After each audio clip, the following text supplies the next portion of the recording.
Beer with Buffy is a retro-analytical love roast of Buffy the Vampire Slayer. If you'd like to support our show financially, you can find us on patreon.com/beerwithbuffy. Don't forget to review us on iTunes if you like what you hear. I was told you were coming. The big bad is back. This time... I'm working on getting the clearance to come into the initiative. I've been thinking about the world. I don't like vampires. Take a stand and say that. It's fucking fantastic. I love that sound. The ice cream bar is this way. Beer good. Actually, it does inflame and depress me, however. I hear there's a clear correlation and possible causality between the two, actually. Welcome to Beer with Buffy. I'm Josh. I'm Rex. And today we're reviewing Season 4, Episode 5 of Buffy the Vampire Slayer, entitled Beer Good. Well, my jokes are spent for this episode. See you next week, everybody. God, I hope that's not all you got. That's all I got. You're supposed to be the funny one. If you're just spent already, this is going to be a terrible episode. Yep, we're screwed. Everybody go home. No, okay, come back. I'll try harder. I promise. No, but really, welcome to the infamous Beer Bad. The episode which was always showing up as the top search whenever you searched Beer with Buffy. Till about a month and a half ago, honestly. Yeah, I'm glad you keep track of that. So, Rex, do you feel a lot of pressure and like there's much more expectation than we could possibly ever live up to here? No. Oh, that's good. All right, that makes one of us. I just want to take a moment to talk about how long my hair has gotten because of how poor I am. And I just wanted to make an announcement to the world. I think I'm going to go full man bun. Really? I tried it last night.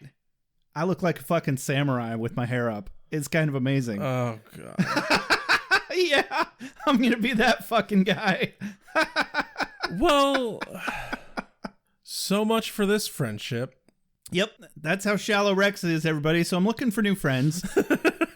And a new podcast host, apparently. I didn't say I was going to quit the podcast. Okay, fair enough. I'm just going to start arranging myself so I can't actually see you while we record. So this podcast is no longer hosted by two best friends. It is two former acquaintances on different sides of the same apartment. Yes. There might be a slight echo or delay in the recording from here on out. So we've hit 10,000 downloads since we've switched to Podbean. It's fucking awesome. So it's really more like 15,000, but we don't have accurate numbers from when we were still on Simplecast. Right. But no, I think that's worth celebrating. And you know what I think we should celebrate that with, Rex? Beer? Yes, beer. And a new t-shirt contest. A t-shirt contest? Yeah. It's crazy, right? It's almost like we've done it before. Nah. But it's not like that at all. So this is going to be a different kind of t-shirt contest. This time it's going to be based on Twitter posts. We need two things from you in this Twitter post and kind of a third thing. Mainly, we need hashtag BwB shirt. We also need @BeerWithBuffy and make a glowing Twitter post about how much you love Beer with Buffy and or Buffy the Vampire Slayer. And we are going to track the BwB shirt hashtag. Everybody in there will get entered into the t-shirt contest. If we find that you're a double entry somehow, that will not count. Has got to be an original tweet. Not a retweet. No retweets. Not based on iTunes reviews at all. We still want to see iTunes reviews. That would be extremely helpful. But if you want to win a t-shirt, Twitter's the way to do it this time around. Alrighty, guys. The 18th of December, we will pick a new winner for the next Beer with Buffy t-shirt contest. Yeah. How do you feel about that, Rex? Feel pretty good. I'm glad you're feeling pretty good. Is it the beer? Yes. It's usually the beer. It's foamy. Good. It's quite foamy. If there's anything else we learned this episode. I think it's time for a mom synopsis. Joshua! What are you doing, Joshua? Have you admitted that you're an alcoholic yet? Never! Why do you think I have a podcast that incorporates beer into the very fabric of its premise? Probably because you're an alcoholic. You're the one that raised me in a hipster beer culture college city, okay? Well, you've always blamed me for everything, Joshua. Mom, have you ever considered that it's all your fault? No, of course not, stupid. Well, then I won't be considering that I'm an alcoholic. All right, tell me about Buffy the Vampire Slayer. You're sitting over there all smug, holding me accountable for things. All right. Is Willow going to hook up with Parker now? Why does that filthy little codswallop have his nasty, greasy hands on my lovely, wonderful baby Willow? Okay, I appreciate the mom instincts kicking in there, Ma, but Willow's not your baby. But I agree with your sentiment, and I'm just going to run with it. No, she actually went and found Parker so that she could give him a piece of her mind for the way that his bullshit antics are tearing up Buffy. And it kind of looks like she's getting sucked into his vortex of garbage for a second. But Willow's way too smart for that. I'm a little ashamed of myself that I actually kind of fell for it for just the briefest of moments. And meanwhile, Buffy found some guys to give her some attention at this bar that Xander randomly got a job at all of a sudden. Where the beer, this time around anyway, because the bar owner has a huge stick up his ass. Yep. About all these snotty college kids. So he curses it with some sort of potion to literally turn kids or whoever drinks the beer into a Neanderthal or a caveman or whatever you want to call it. You're looking extra smug, Rex. Are you trying? I'm trying to not correct you. I said Neanderthal. I didn't say Neanderthal. They're just humans. Neanderthal are a completely different species. So what? Modern hominids are a different species. Cro-Magnons. I don't fucking care. Also a different species. They're cavemen. Cavemen's fine. All right. I thought you were going to correct me on the pronunciation. That correction I'm fine with, just another time. I could have sworn it was going to be on the pronunciation. I commend you on properly pronouncing Neanderthal. And I crave your approval so hard that I don't have any way to finish that sentence. So, yeah. So Buffy turns into a caveman. Some random asshats turn into cavemen. They run amok. And they light a building on fire. Buffy ends up saving Parker and Willow from the burning building, even while she's a caveman. Or cave woman, cave slayer, if you will. And then everything's fine. Parker gets his comeuppance. Roll credits. Yeah, that's pretty much it. Okay. Ladies, gentlemen, spiny-headed looking creatures. As soon as the sun goes down, as soon as the sun goes down, vampire. Competition is a beautiful thing. Cold open? Cold open. To Buffy kicking some vampire ass. Yes. And of course, for some reason, fucking Parker's there. But let me tell you, she's on the top of her game with this fight. Squarely atop it. Fighting off 3 vampires, takes them down lickety-split, and oh, wait, no, she's daydreaming. It's a fantasy of Parker realizing all the bad wrongs of his ways and overflowing with eternal love and gratitude. Buffy, won't you love me forever, Buffy? 'Cause I'm a good person all of a sudden in your fantasy. In your cheap dime store novel.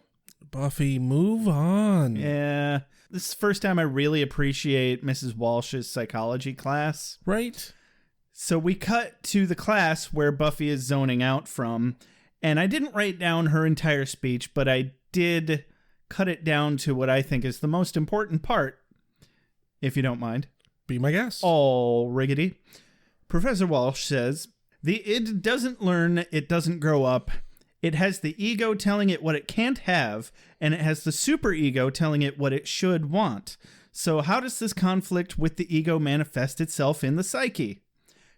Cut back to Buffy rerunning the same fantasy with the slight variation of Parker now has flowers and ice cream. And his shirt's open. Oh, Jesus, I didn't even notice that. Yep. I mean, I'll take the ice cream. I just liked that it was the most bland, rudimentary ice cream label ever that just said ice cream on it. I didn't even notice. Yeah, come to think of it, I'm like, that better fucking be Rocky Road. I'm actually not a fan of Rocky Road. Some sort of chunky, caramely, Yeah, caramel caribou. put some Reese's peanut butter cups in there. Mm-hmm. A metric fuck ton of caramel. Throw some chocolate in there, why not? Why not both? Why not? Surprisingly enough, my favorite ice cream, though, is cookies and cream. Oh, yeah. Pretty straightforward, simple. I really do love some good cookies and cream, too. Anyway, so then we see the opening sequence and we cut back to campus. Xander's got a job as a bartender now. Yeah, and he keeps flicking a lighter in Buffy's face, and if I were Buffy, I would put a book through his head. Yeah, that's really rude, flicking lighters in people's faces like that. But I really got to appreciate the reason that he's doing it is he's trying to have this quintessential bartender fantasy like Cheers or Cocktail where you're all suave and doing the bartender psychologist routine. Yeah. Hey, had a rough day. Need a light? Gotcha. Now, I've never worked as a bartender, but I get the feeling that it doesn't work that way. I have been a bartender, and I don't think it was a good enough bar for me to really find out if it works that way. I feel like it could. There's not a time you go to a bar around here that's slow enough for a conversation with the bartender very often. Sure there are. It's just that those places don't have classy enough bartenders for that to happen. Yeah. You got to go to a real high-class joint where you're paying $12 a shot of whiskey easy. That's like starting price. Yeah, that's not that much higher than most places around here, though. It's still more than I would shell out. Hey, everybody. We're from the Midwest where things are cheap because everyone's poor. Yeah, pretty much. Definitely a working class town. What can I say? Willow, however, takes up Xander on his offer to tell him her fake troubles for purposes of bartender practice. And I think she does it, A, so that he'll leave Buffy alone, and B, hopefully he'll shut up altogether. And I got this as one of my quotes of the day. Oh, her story? Yeah. It's very good. It's excellent. Be my guest. It's just fun to hear Willow say, yes. I'm pregnant by my stepbrother who'd rather be with my best friend who's left me with no place to live. No food except this bottle of wild turkey, which I drank all up. And wild turkey's pretty good stuff, actually. It's not top shelf by any means, but it's decent mid shelf. I've never had it. I don't even Or it know might just be really good bottom shelf. So Buffy's being way too hopeful about Parker, and she thinks that he has intimacy issues because of the death of his father. Fun story, I actually heard a study, and I wish I had an actual source for you. So, take this with a grain of salt. Look it up if you must. It sounded like a fairly conclusive study, or at least one that's worth continuing research into, that children who had conflict with their mothers while growing up end up having more issues with relationships later in life, but children who had more conflict with their fathers did not seem to really suffer any of the same future relationship problems. It's interesting. Yeah. I'll have to look that up. Mm-hmm. That fake ID.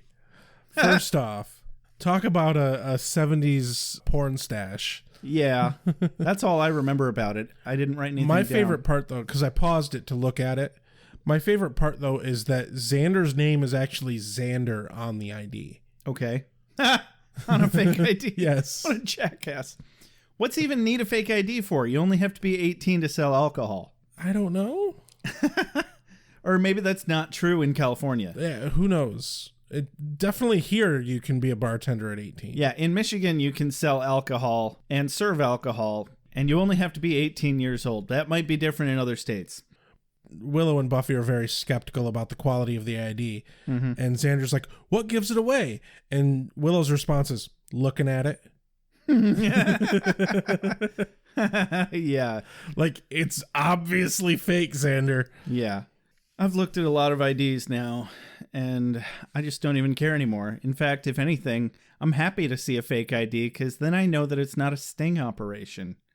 You don't get fake IDs from the Popo, because then it's entrapment, and they can't do anything. Right. So, anyway, Willow's, in response to Buffy's over-hopefulness about Parker maybe coming back to her or some shit. Willow says, Buffy, and as my best friend, you need to stop thinking about Parker. He's no good.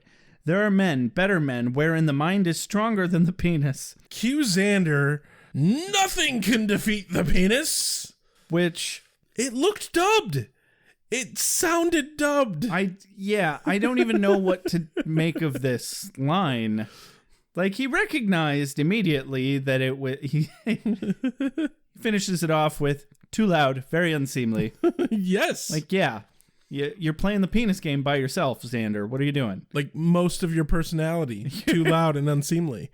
You're masturbatorily playing the penis game with no small amount of irony. Have you ever done that, actually? Actually played the penis game? Yeah. Once or twice. I never have. Yeah, it's not that fun. Nobody wins. It was fun once or twice, kind of, sort of, but, you know, it stopped there for a reason. So... Then you turned 15? Yes, exactly. No, then I turned 11. God. Penis! Penis! Look at all these tampons! What? South Park. When Mr. Garrison becomes a woman. Oh. Dig this. Dig this. Sorry you had to wait. Fire, beheading. Hurry up, sweet dreams. Sunlight. Hurry up, sweet dreams. Cold water, usual. Oh yeah, I hit him. With what? A desk. So cut to the bar, and okay, mistake number one here, Xander. He's getting yelled at by like 8 different people that are all squabbling around the bar. Xander, one order at a fucking time. When everybody yells at you, you ignore them or they will walk all over you. You pour the drinks, not them. They have to respect you because you're the fucking gatekeeper to their drunken shenanigans. That is correct. And unfortunately, when Xander tries to flex that muscle only a moment from now, he gets stepped all over by the asshat owner of this bar. But my important question here is, did he not get any training? He must not have. Well, it's his first day. I guess they're going with baby sink or swim philosophy. I guess. And enter Buffy. Oh, yeah. And she runs into Riley. Well, first she sees Parker with his new squeeze, and then she runs into Riley. Literally. Yeah, because, you know, in her defense, he takes up a lot of space. Yeah. His line's kind of good, though, because he's like, you know, usually people go around me, but I guess you could tunnel through me if you felt the need. He is really a good sport, honestly. Yeah. As annoying as I find him, generally speaking, he's actually, like, dorkishly charming. Right? It really pains me to see Buffy so fixated on Parker, and at least Riley is not as big of a tit as Parker. But Riley actually gives a little bit of insight into Parker as well, because he knows Parker. Yeah, I was kind of getting the impression that Parker's been around for a minute doing this same old gag for a while. Yeah. He's got a routine down. Yeah. And his routine is he's a fuck boy. As Riley puts it, Parker and his latest conquest. You know, that boy should have his attention span checked. Maybe I'm old-fashioned, but my father says that if you want to be a gentleman, you don't care what my father says. No, she really doesn't. She doesn't. So back at the bar, mistake number 2, Xander.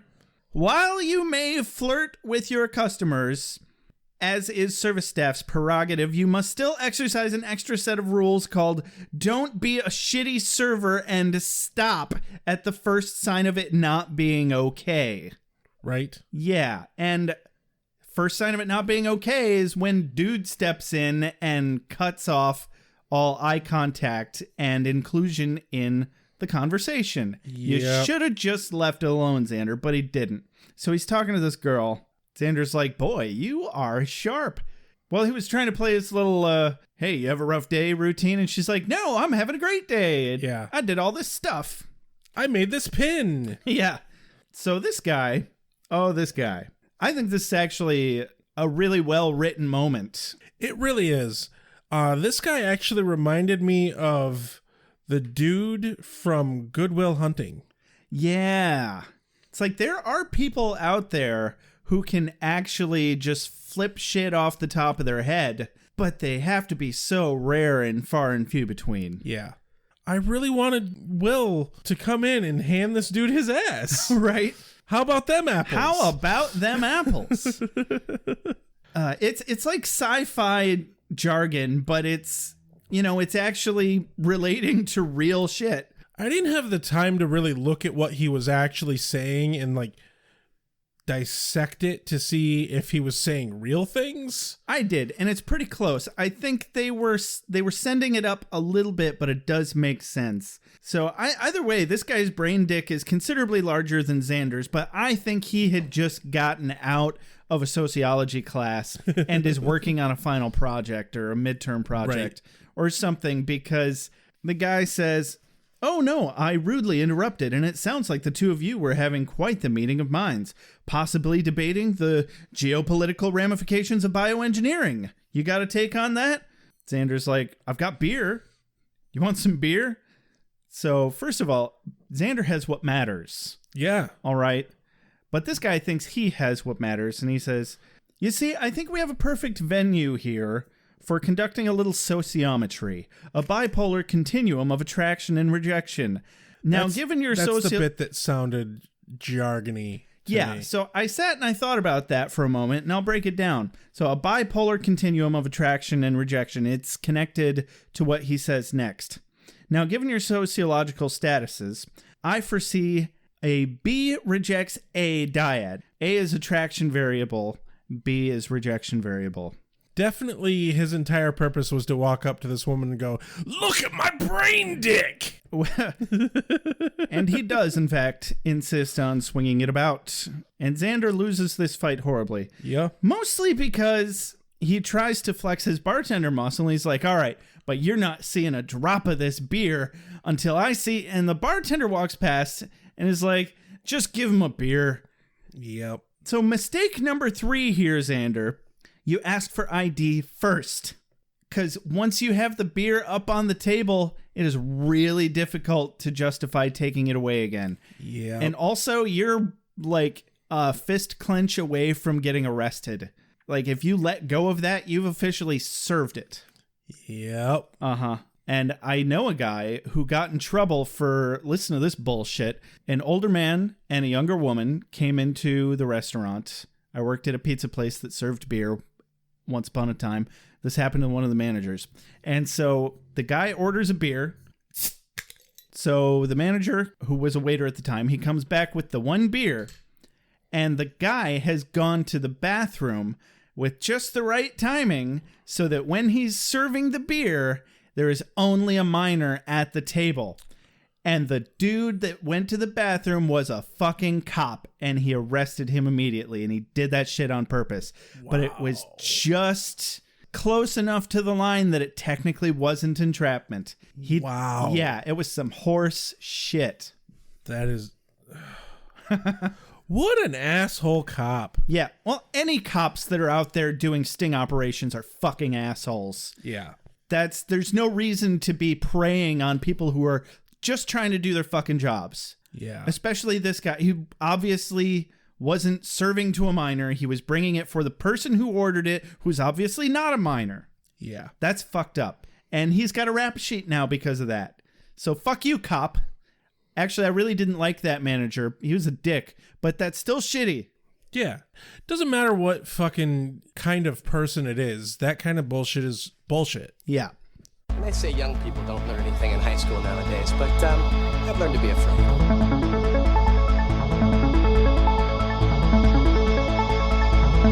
So what was the story about that alligator? After getting shot down, Xander sees sad Buffy, flicks his fucking lighter at her. I like her line here. She says, "If he were tied and gagged and left in a cave that vampires happen to frequent, it really wouldn't be like I killed him. Really, right?" I mean, yes, Buffy, but I still back your decision. Yes, exactly. We don't need to lie to ourselves about who murdered who. And then Buffy slut shames herself. And of course, Xander is about to be like, hey, Buffy, no, you're fine. You didn't do anything wrong. But the fucking owner is like, get back to work, Xander. And he can't even fucking comfort his friend.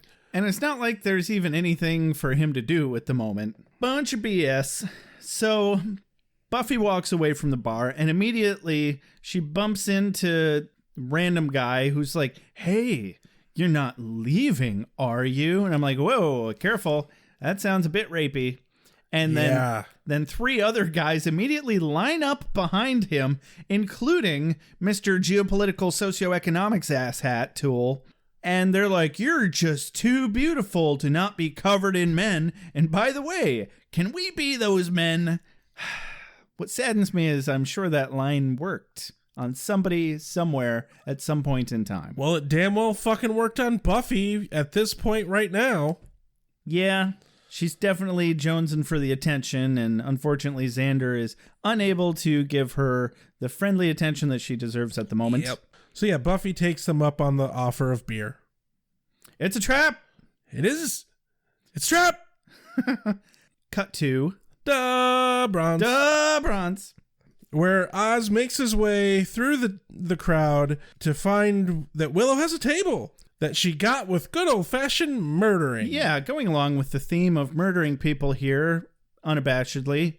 I mean, it's about damn time that they all came out of the closet as serial killers here. Yeah, I mean, you got to do what you got to do. Sometimes people just need a murdering. It was a very nice table. It was. It really tied the room together.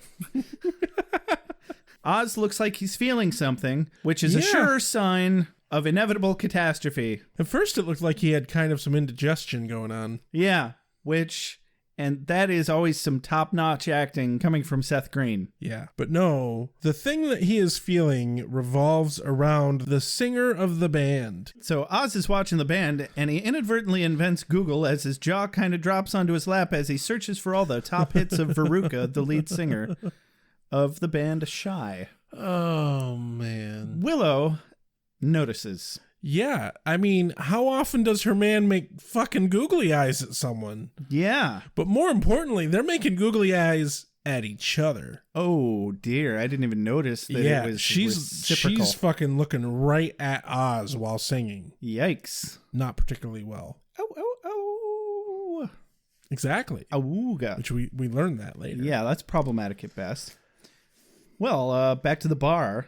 And welcome to every bullshit coffee shop pseudo-intellectual conversation that has ever happened. These dudes are pretentious. And just so you know, this is me calling them out on being pretentious. So you know they're really pretentious. My name's Josh, and I support this message. So blah, blah, blah, blah, blah. So the writers, I think, started slacking here. Maybe it was on purpose because supposedly the beer is starting to take effect. Right. But we can visibly start to see Sociology Boy getting a bit woozy-faced, just like we saw Oz do only a moment ago. They talk about some nonsense that wasn't worth quoting this time around. Buffy says, my mother always said that beer was evil. This guy comes back with evil, good. These are moral absolutes that predate the distillation of malt and fine hops. And first of all, malt and fine hops. There's no such thing as fine hops, though. It was originally used to keep beer from going bad on long sea voyages. I am aware. I don't know. I mean, I guess there's technically hops in all beer, right? Yeah. Yeah. It's a key component to beer, but, you know, IPAs are when they're like, you know what's really good? If we gave you a hop enema. Yeah. And no. It's not. That's not good It's at not all. even good at all. I ashamedly admit that I did drink IPAs almost exclusively for the better part of a year, and I'm still ashamed of it. And you regret it. Very much like so. you should. Yeah. Here at Beer with Buffy, we drink stouts and porters and brown ales. And ambers. Okay, on occasion, amber ales. Yeah, the lighter it gets, the less we like it, basically. Yep. Also, this is why I love Buffy the Vampire Slayer more than Charmed, which I'm almost to season 4 of, by the way. And because Charmed just so unabashedly uses good and evil as a literal construct of the magical realm around them. Like, all the characters are literally, it's like they're part of the good club, And they're like, oh, but they're evil. They literally say things like that. Oh, but that character's evil. You can't be with them. They play for Team Evil. That's a literal line just from an episode I watched today. Hate shows and stories that use the black and white good and evil bullshit. Yeah, you would hate Charmed. I mean, I find it charming. Slap yourself. I will not. I'm so clever. Most of the time you are. That time, no. Do you want to hear a secret? No. Yeah, me either. Moving on. So, but Buffy definitely uses good and evil as an abstract concept that the viewers are more or less left to fill in on their own instead of it being spoon-fed to them, which is much nicer. Yes. And so Buffy calls them out on enjoying the sounds of their own voices too much. They change the subject to fawning all over Buffy. And she enjoys it. She does not hate it. No, sir. Cut to Willow and Buffy's dorm. And Willow is mocking the situation with Oz and Veruga. Yeah, she's vocally jealous. Do you think the name Veruga was chosen on purpose? Veruga! Like the whole fucking... With the eyes bulging, yeah, the wolf exactly. character, specifically from The Mask, but stolen directly from actual cartoons. Yeah. Yeah, let's go with that. It's gotta be. I think that's where they got that. Veruca. So, yeah, Buffy's hungover. Poking at the TV, going, ooh, the pretty colors and the tiny people. And then there's some sexual confusion about four really smart guys. Yeah, cue the standard obligatory misunderstanding orgy joke. So, Buffy's only talking about beer and talking to four men. Yeah. Willow assumes that it's an orgy because, Buffy's all about the orgies, as we know. Yes. She's clearly not as monogamous as they come. Giggity? All right, no giggity. Just an honorable mention on Buffy's line here, talking about beer. She says, it's nice, foamy, comforting. It's beer. Yeah, I think that pretty much sums up our podcast right there. Fuck. So Buffy's exchange with Willow is kind of a quote of the day here. Yeah. So Buffy says, I'm suffering the afterness of a bad night of badness. Willow says, you didn't. Not with Parker again. Buffy says, no, with four really smart guys. and Willow's eyes practically bulge out of her head. Yeah, cue the misunderstanding. Willow's like, four? Wow. Oh, Buffy, are you okay? But she's still supportive and good on her. Do you want to talk about it? Buffy says, I went to see Xander, then I saw Parker, then came beer. Willow says, and then group sex? Yes, Willow, and then group sex. Oh. And this is pretty much the last moment of the episode that we see Buffy having any amount of brain cells to roll around. Yeah. This is the brightest sandwich left. It really is. Stored in her tool shed. Full of very dull tools. You're just really trying to cram everyone you can think of, Because the sharp ones are still at the sharp tool store. And alrighty. I think someone really needs to sharpen your tools. Yeah. You're lacking in tool sharpness there yourself, I think. I think it's you, Rex. What the fuck happened to my needle nose pliers anyway? Huh? Buffy, you made some bad choices. You just might have to live with some consequences. This isn't over. If I have to, I'll go all the way to the mayor. Buffy tries to leave in her PJs. Right, and not that that's really frowned upon in college. Right? People do that all the time in college. Not just girls. Guys, too. They have onesie days. It's specifically really a holiday. Yeah, really. God, college is fucking weird. It is. Cut to class. Back to psychology class. Where Buffy is acting weird. And speaking about not being a very sharp sandwich, she steals a sandwich. I don't understand how this girl does not at least attempt to just destroy Buffy's everything right now. Right? If you take my fucking sandwich, I don't care how much bigger than me you are, I will fight you to the death. I think partly it was just the shock and awe. Buffy takes the sandwich and she's just like, did you really just sure, a moment take my sandwich? A moment of taken abackness is well within acceptable parameters. Immediately followed by, all right, I guess it's time to completely fuck you up. Allow me to roll my sleeves up real quick. I never knew I would ever get into a fight over a sandwich. But Today today's the day we're going to get into a fight over a sandwich. That day, sir. I always wondered why I was going to go to jail. I always knew I would. I just wasn't sure why. Fun fact. When I was a kid, I once stabbed my brother with a fork. Because he was about to take a slice of pizza. I once stabbed myself with a compass. I'm learning a lot. I used to do the knife trick where you go in between your fingers. Stabby, yeah. Yeah. And I was actually pretty decent with it. And then I stabbed myself in the thumb once. Right through the thumbnail. And that taught you, hopefully. You'd think. Anyway, I don't think there's anything wrong with Buffy here. She needed a sandwich. She took a sandwich. I don't see what's wrong with that. But this girl, the rest of the episode should have been about her. But it's not. So cut back to a dark basement or lair or something. Some sort of chem lab place. And we've got a Rube Goldberg device of colorful, steamy, twisty, elaborate liquids goozing about, pouring directly into a keg of Black Frost beer.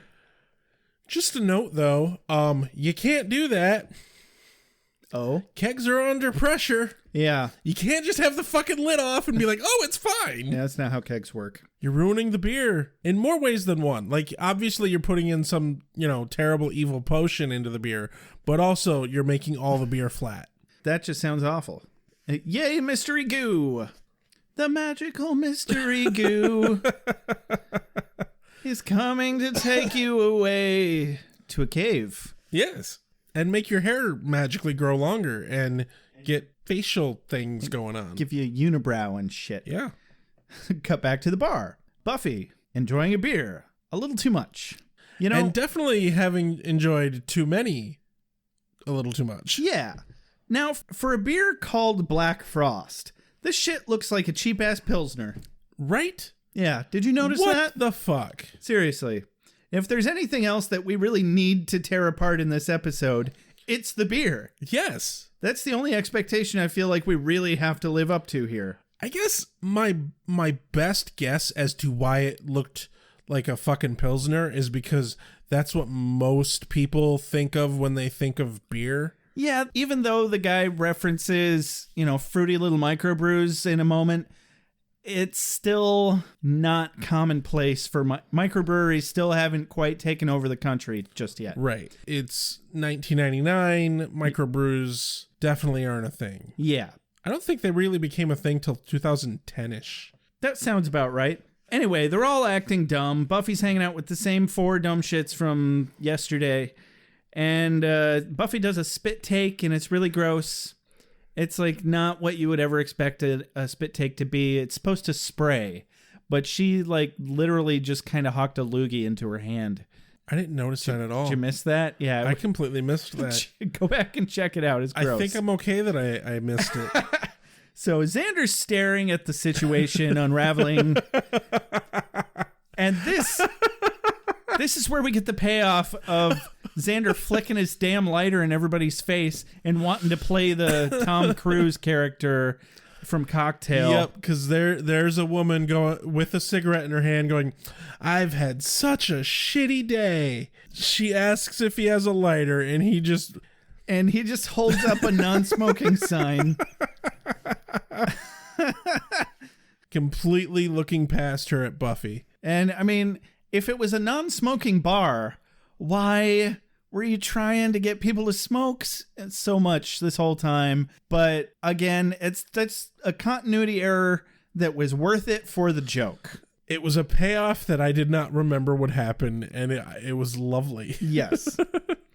This is when we get our first real signs that, Yeah, there's some intelligence regression going on with the group here. Well, I think one of them said something like, "You need to come to our smart class. It's good." Like, pretty much all of their lines have become this good, this bad. Back to campus. Back to the dorm where Willow and Oz run into each other. We learn that Oz skipped class again. To practice, which the episode would have us chalking up to, oh, he's probably consuming that Black Frost beer that's making everybody dumb, and I bet you there's going to be a breakout in the whole city with everybody who drinks beer. Nope. Not so much. He tells Willow that he has been asked to sit in with Veruca's band Shy and asks her if she wants to come along. But she doesn't. She's going to study instead. You know, because of the fun. I find this interesting here because she's obviously noticed that something was up with him and Veruca, but she's apparently secure enough in her feeling to be like, no, I got to study, so I'm going to go study. And is just okay with that. And so good on her. I see. I didn't take it that way or get that impression at all from this situation. I feel like she was specifically trying to be hurtful because she's extraordinarily jealous of Veruca. Basically what she's saying here is, no, why don't you go hang out with your other girlfriend? I'm just going to go study because I'm just your groupie. That's what I heard.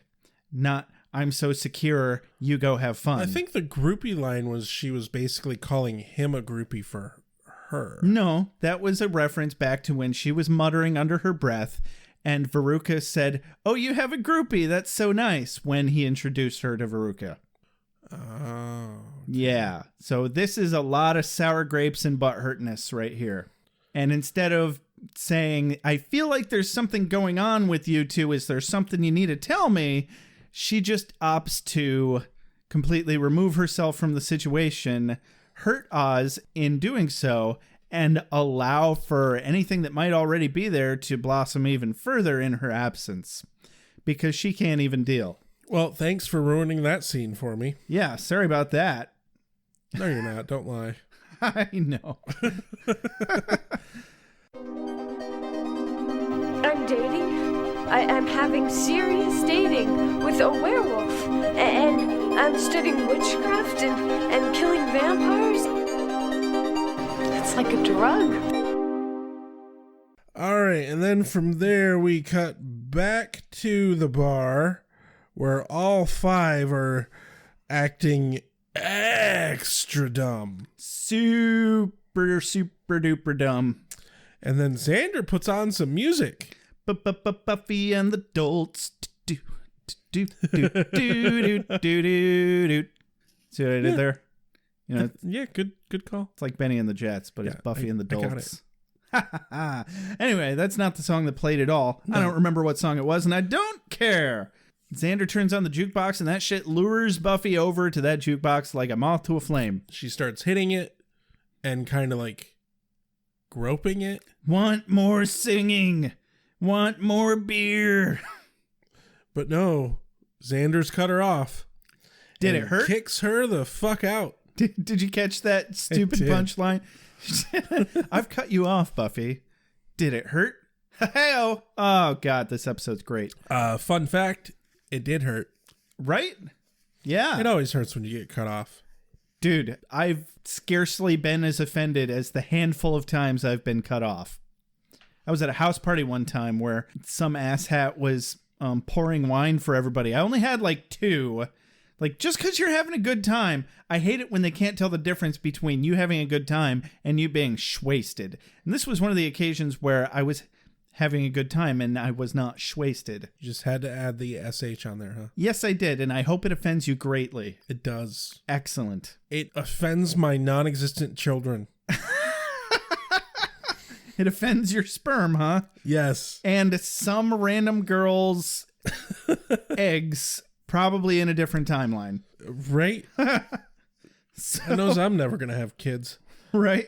These guys have regressed down to the you're dumb, no, you're dumb level of things. Yep. Which seems like worst case scenario, but...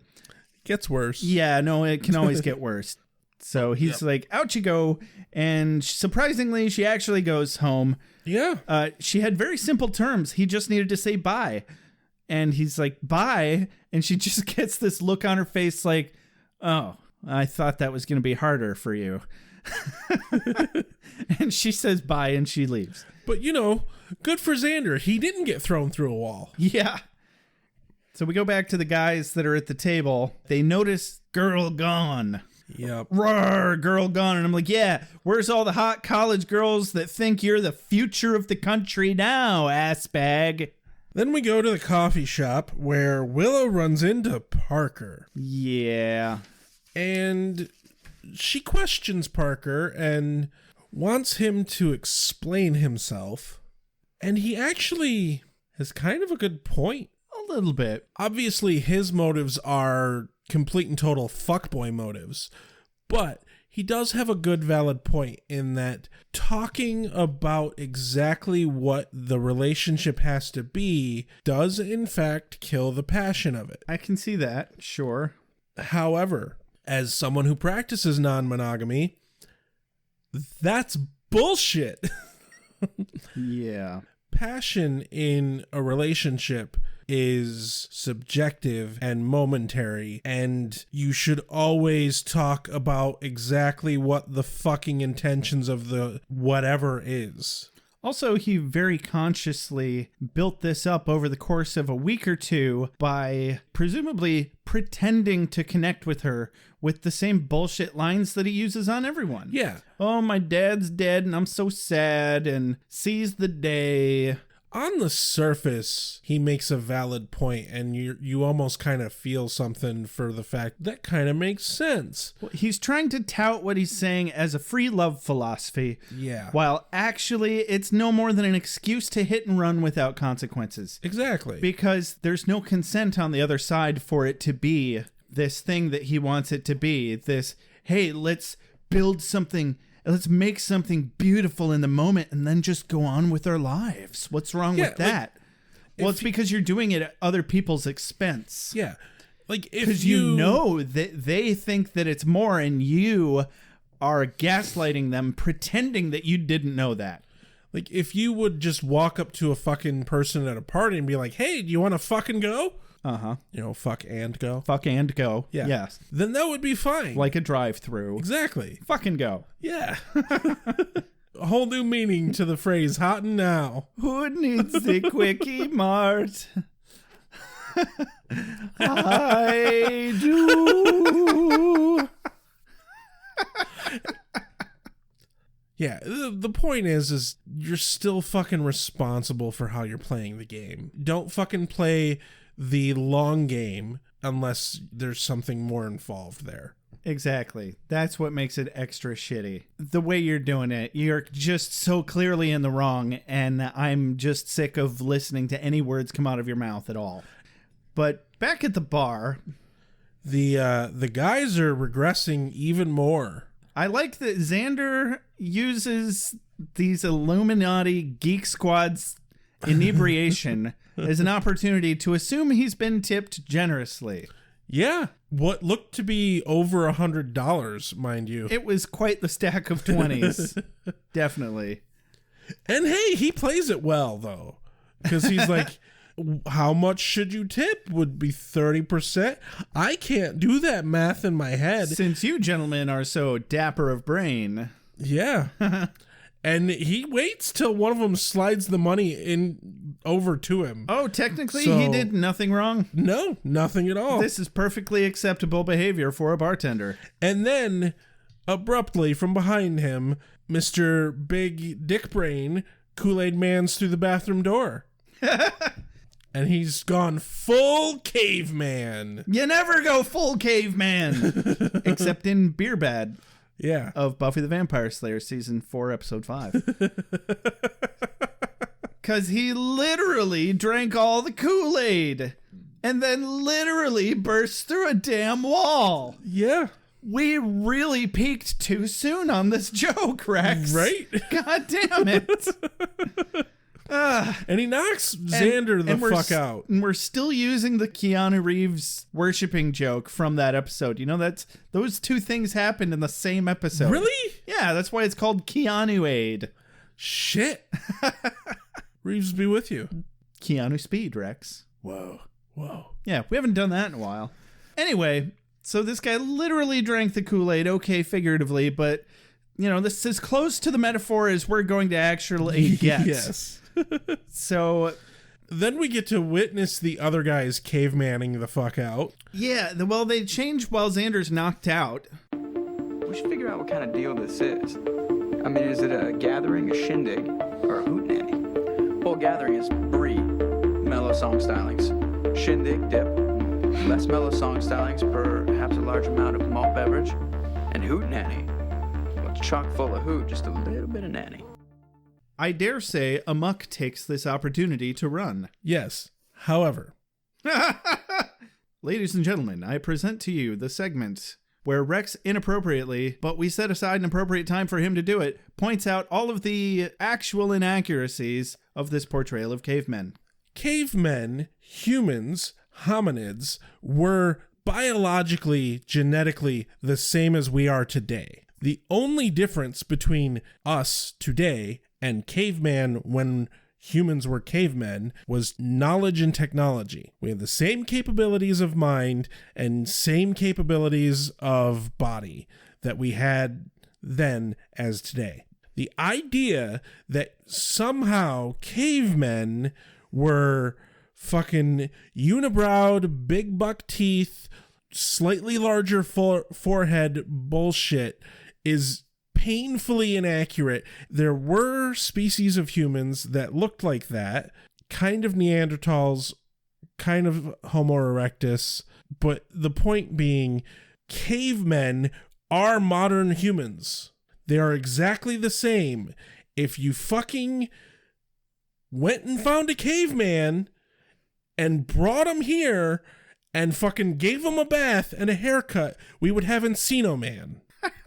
Encino Man is more fucking accurate than this is. Ooh, damn. A fucking movie starring Pauly Shore is more accurate. To be fair, co-starring Pauly Shore. Yes, co-starring, I guess. And Brendan Fraser, and I don't know, some other fucking guy. Rudy Samwise. Really? Yes. Oh, I didn't realize. Fuck, it's his name. Sean Astin. Yeah, thank you. Yeah.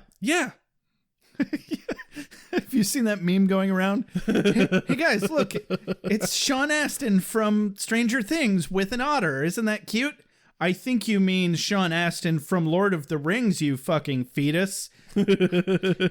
Excuse me, you shitty millennial. I think it's Sean Astin from the Goonies. I mean, my problem with that meme is millennials remember the Goonies just fine. Yeah. Okay. We're millennials. I fucking loved the Goonies as a kid. Yeah, the Goonies was my shit. We're kind of on the cusp of millennials and Gen X. We're the first of the millennials. Sure. But the problem I have with that whole meme is, what about fucking Rudy?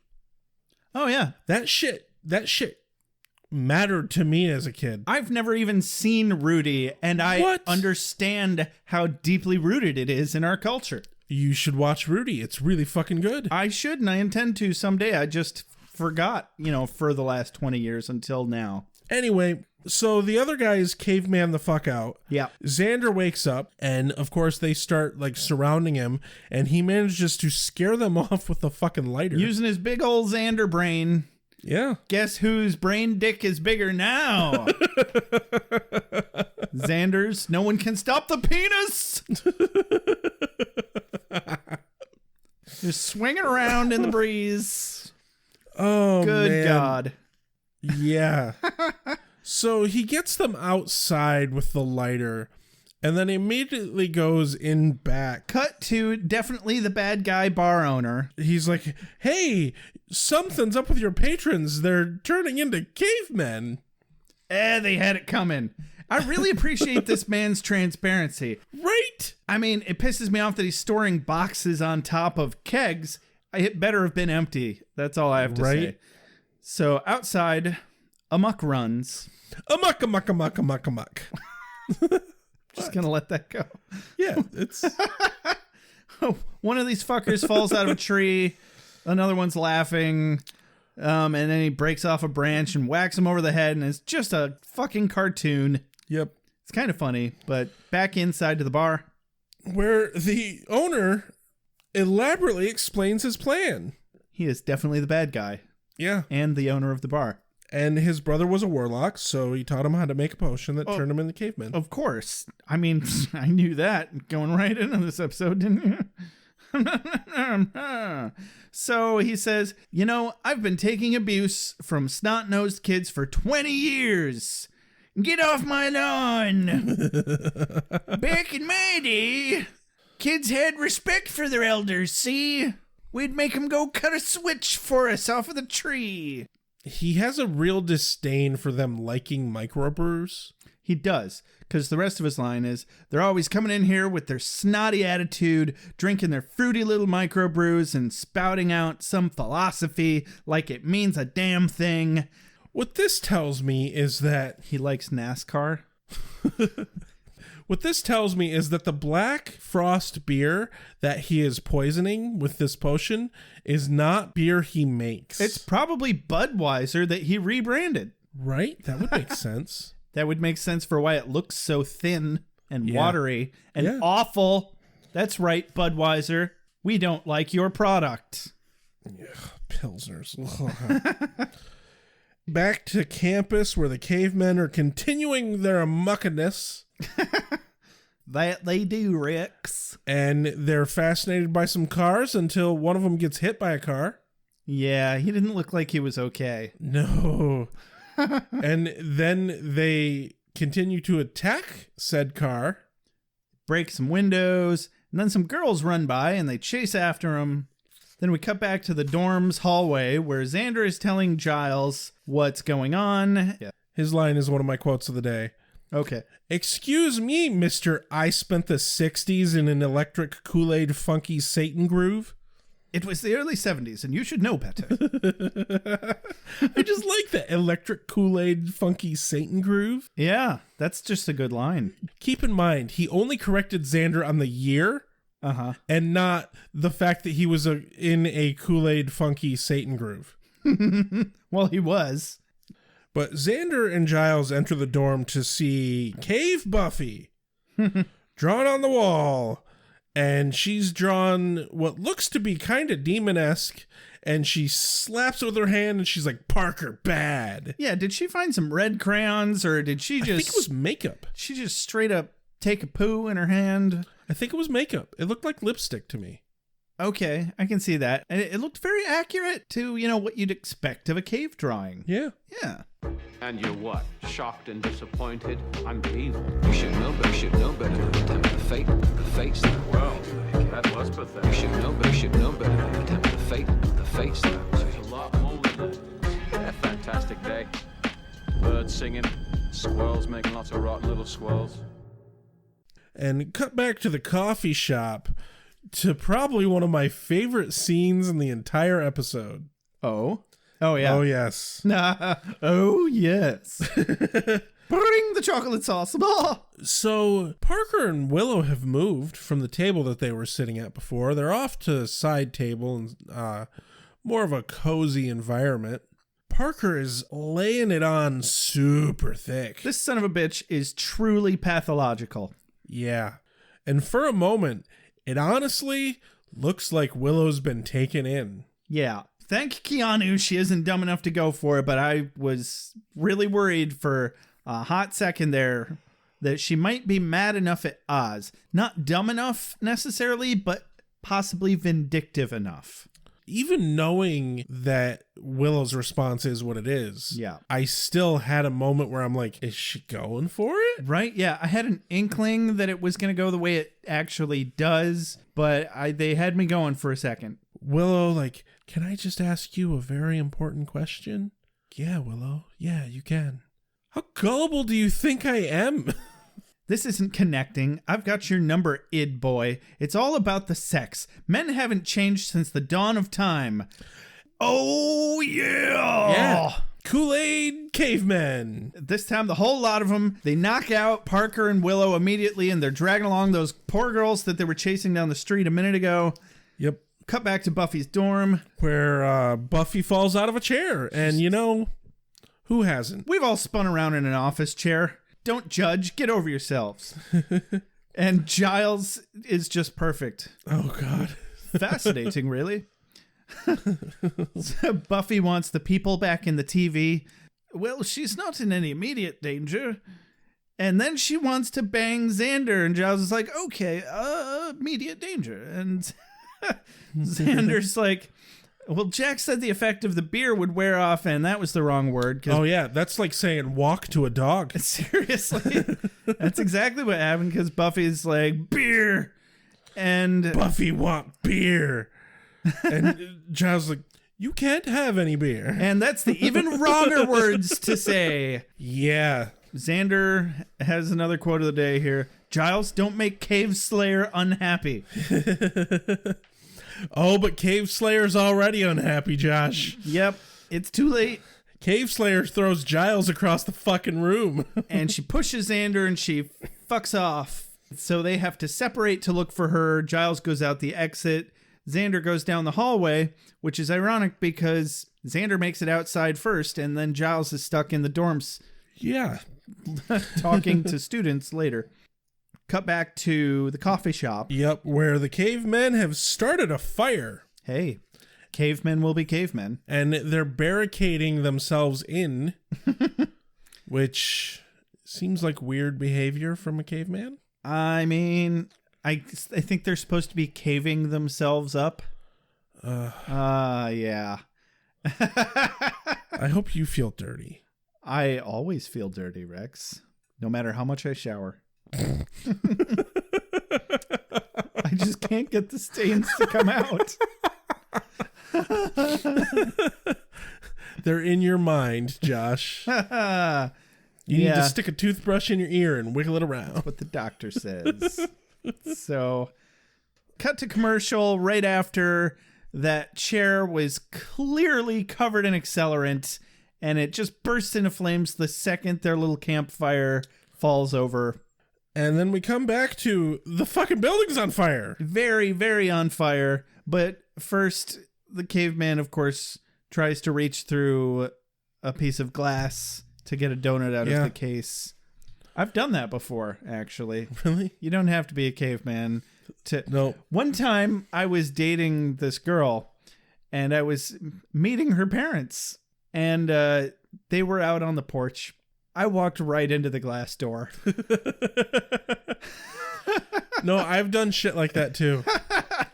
There was a store, but I was leaving, and the entire front of the building was glass window, and it was one single door, and the door was propped open. I walked up to the door and grabbed the door and opened it and tried to walk out. So I was trying to walk out of the glass window that was behind the door. Gotcha. And it wasn't a double door. Okay. It was a single door. That's special. Yeah. Anyway, so coffee shop on fire. Yeah. Caveman can't get the donut out of the case. I feel bad for him. Yeah, I want a donut seriously. now. Back outside, Xander finds Buffy. Yep. He almost has her calm down. Almost. Well, he's scolding her for being a freshman girl that can't hold her beer. Who gave her the fucking beer, Xander? Yeah, seriously. Kind of. I think one of the two people here are more at fault than the other one, and it isn't Buffy. The one who's really at fault is the fucking owner of the bar. Yes. Card your fucking patrons, goddammit. Yeah, and, try not to curse them. Yeah. They smell smoke and they see the fire, and Buffy goes running off towards the fire. Yeah, fire bad. So ironically, this moment reminded me that at the moment I was watching this episode, I was working as the fire captain during a high school play where we have to turn off the fire alarms because there's pyrotechnics and haze effects.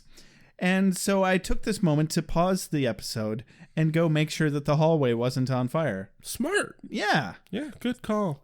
Yeah, it worked out. Excellent timing. I'm assuming the hall wasn't on fire. The hall was not on fire. That's good. Surprisingly.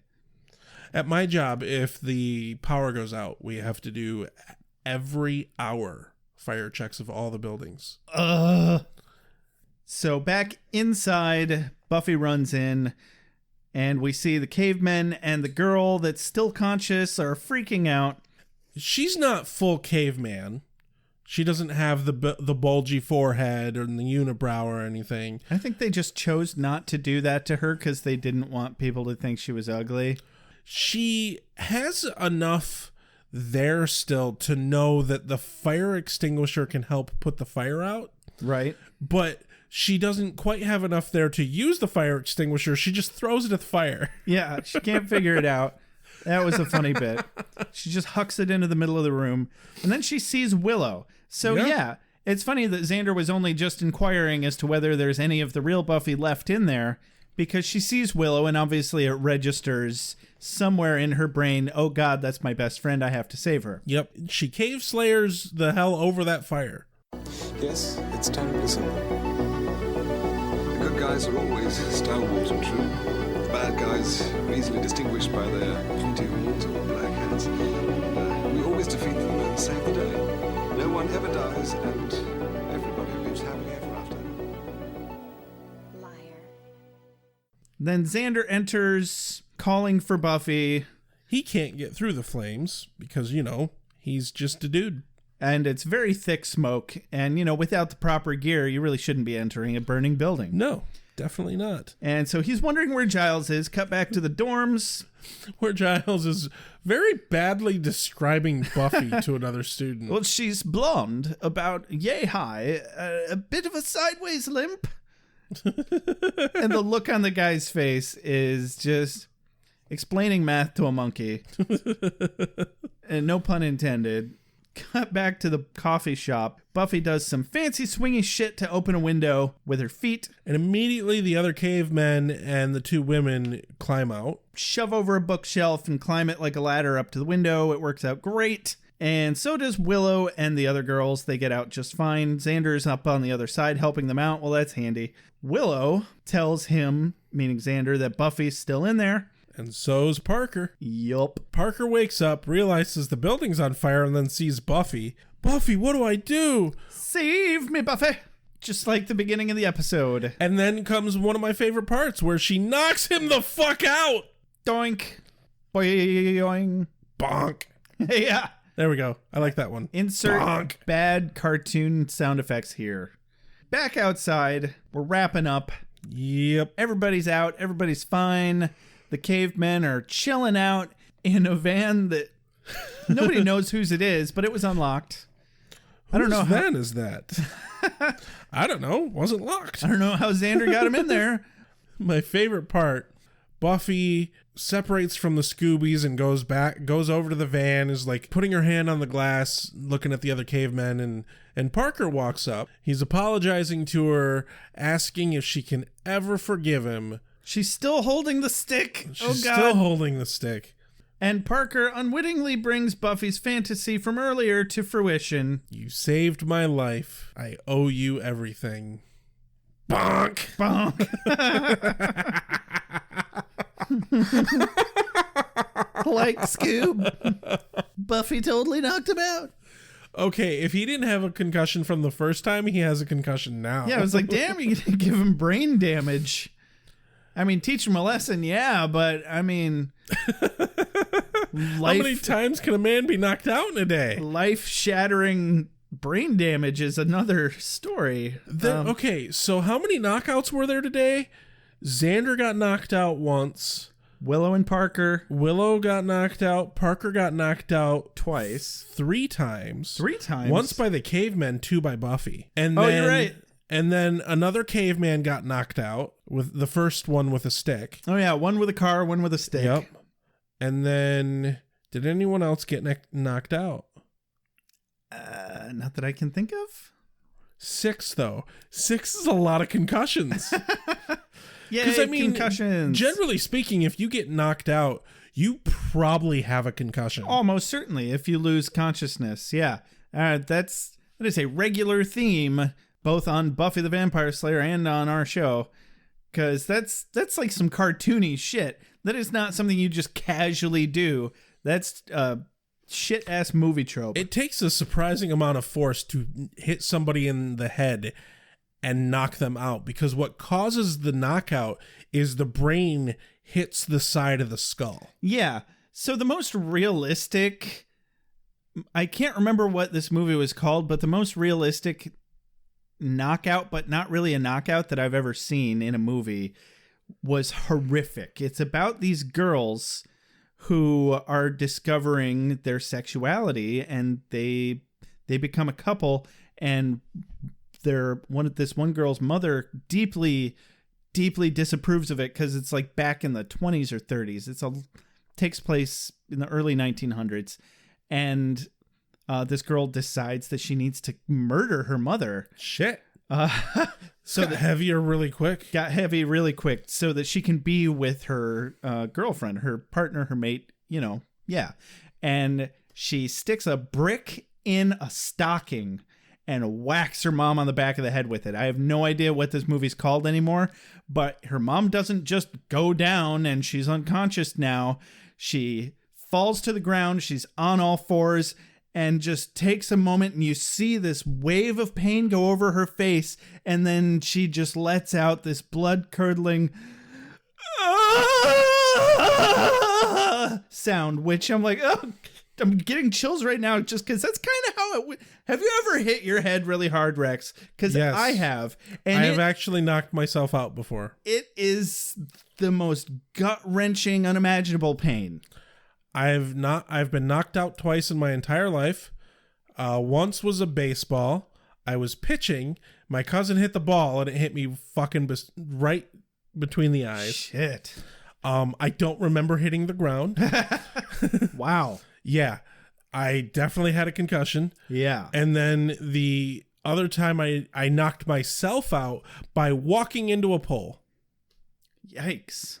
I remember hitting my head on the pole, and I'm pretty positive when my head hit the ground, I was knocked out by it, because I was out for a solid 30 seconds.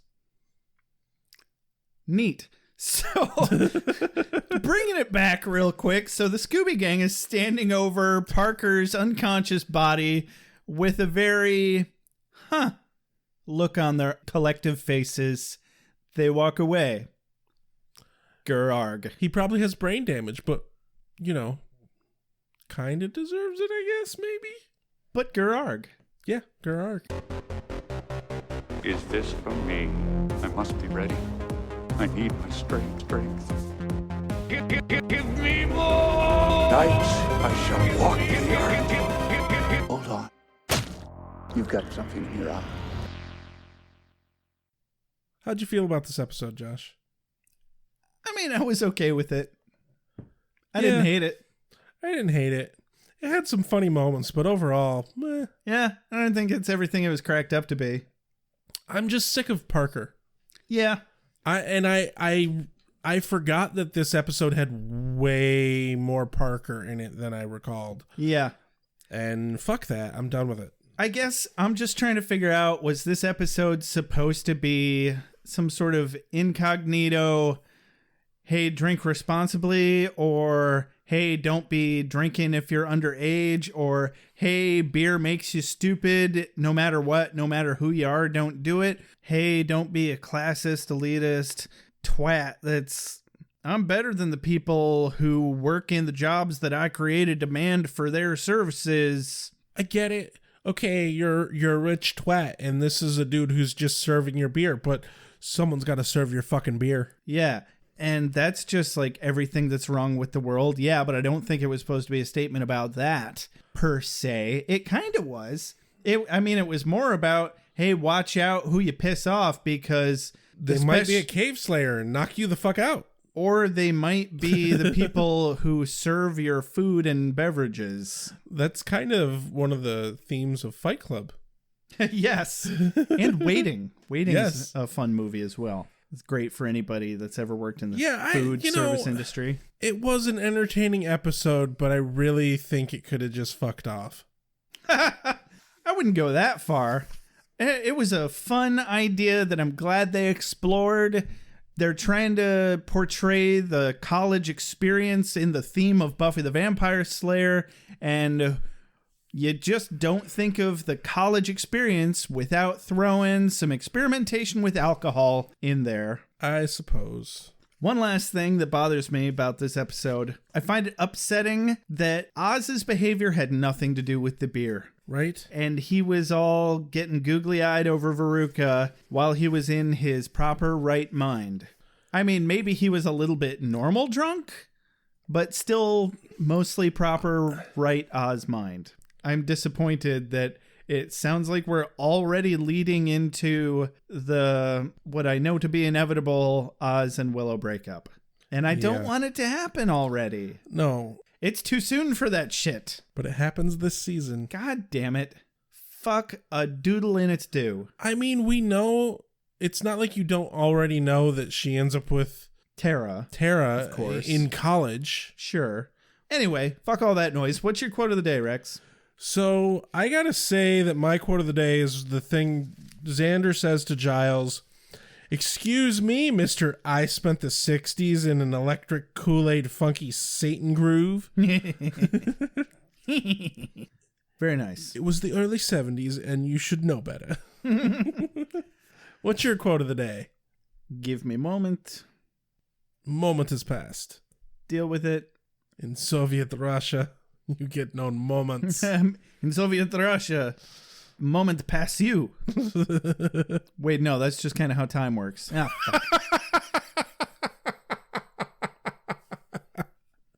okay, call me crass if you want.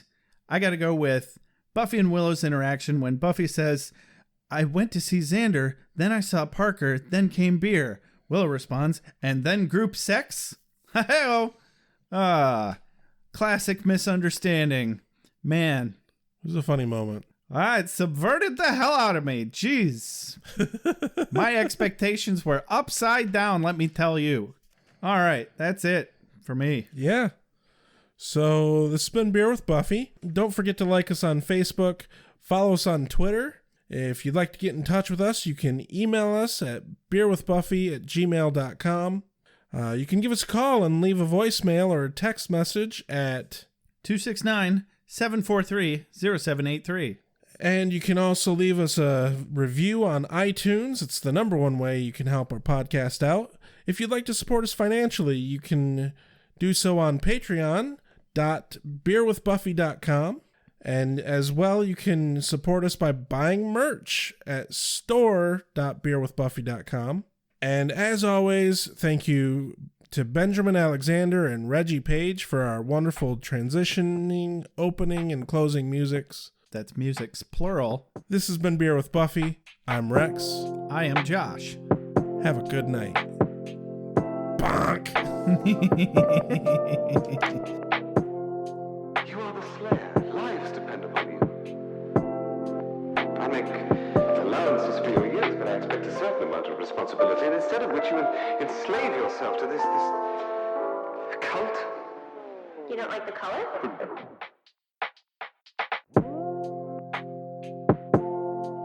You have a sacred birthright. You were chosen to destroy vampires, not to wave pom-poms at people. Why can't you people just leave me alone? You are the Slayer.